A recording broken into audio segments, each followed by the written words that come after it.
What's going on, everyone? Welcome back. In today's episode, I'm going to be doing a continuation to the previous one.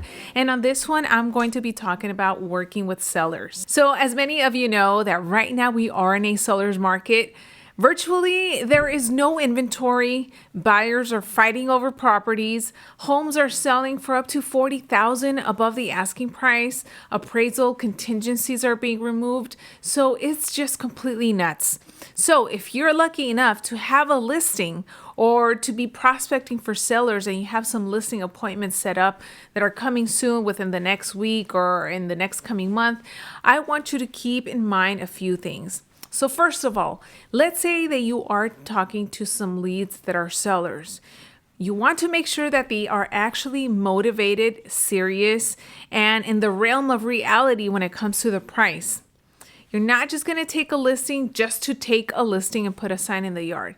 Because remember that at the end of the day, your job is to actually get the home sold. If you don't sell that house, then what's going to happen is that everyone is going to know that you're that agent that cannot sell that property.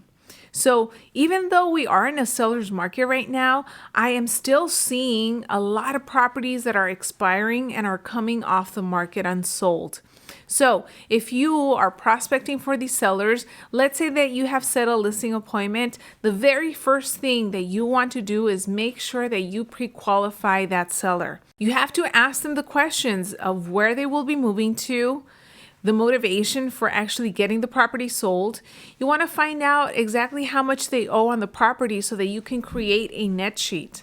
A lot of sellers want to know what they're going to be walking away with at the end of the sale, including your commission and any other costs associated with the sale of the property.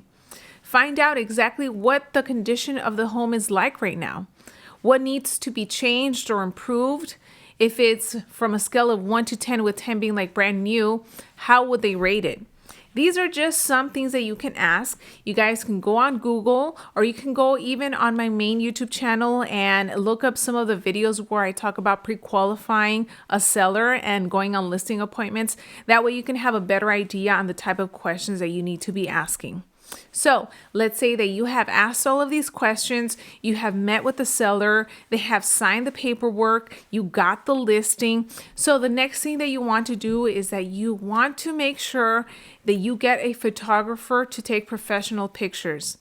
Now, I know that right now we have these high-tech cell phones. If you're on YouTube, you can see that I have my iPhone. I think this is the 11 Pro Max, and it does take some amazing photos. But at the end of the day, I still get a professional photographer to go out to my listings to take pictures. And the reason that I do that is because, first of all, I don't have time to go out and take pictures of these listings, and I don't have time to be editing the pictures on Photoshop because that's very time consuming.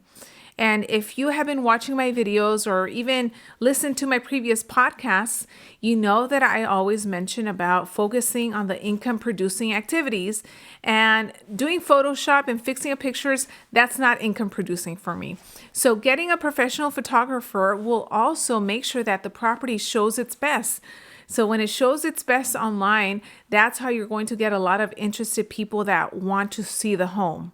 So along with having great pictures, the next thing is that you want to make sure that the home is easy to show.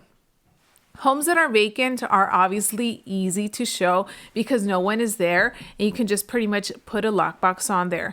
But if the home is owner occupied, you want to check with the owner to see what their schedule looks like during the day, or if there are certain days and times that might not work the best for showings. You also want to make it clear to them that it might feel like an inconvenience to have people coming into the home and seeing the place. But again, this is what it's going to take to get the property sold. And it might only end up being a week of an inconvenience. And after that, once you start getting the offers in, you negotiate the price and the terms and you open escrow, then they don't have to worry about any more showings. And lastly, you want to make sure that the home is actually priced right. Again, make sure that you do your homework. Take a look at the homes that are currently on the market, the homes that have sold, and make sure that your home, your listing, is priced competitively. If it's undervalued, what's going to happen is that you're going to get a ton of offers, even if it's at market value, especially if there's no inventory. But if it's significantly above asking price or above market value, what's going to happen is that you probably are still going to get people that are interested just because the inventory is so low. But the issue that you might run into is that if you do end up accepting an offer that has financing involved, what's going to happen is that when the appraisal comes in much less than what you actually agreed upon in terms of the price, chances are that the buyer might want the seller to bring down the price to the appraisal value.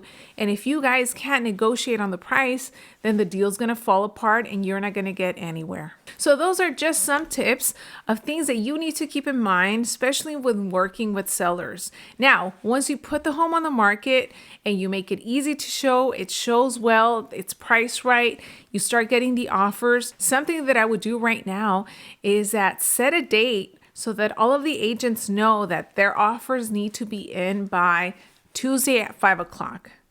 And again, if the home is so easy to show, what's going to happen is that over a few days, you're probably going to get multiple showings, which is going to translate to multiple offers.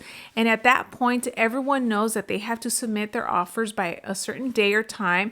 And at that point, then you can sit down with the seller, review the offers, and that's when you decide how you want to move forward. So that's it for this episode. Once again, short and quick, straight to the point. Go ahead and visit my main channel for a lot more information and more detailed videos when it comes to working with sellers. Again, if you're enjoying these podcasts, I would really appreciate for you to subscribe to the YouTube channel if you're watching online, or subscribe to the podcast wherever it is that you're listening to. So thanks again, and I will see you on the next Money Monday episode.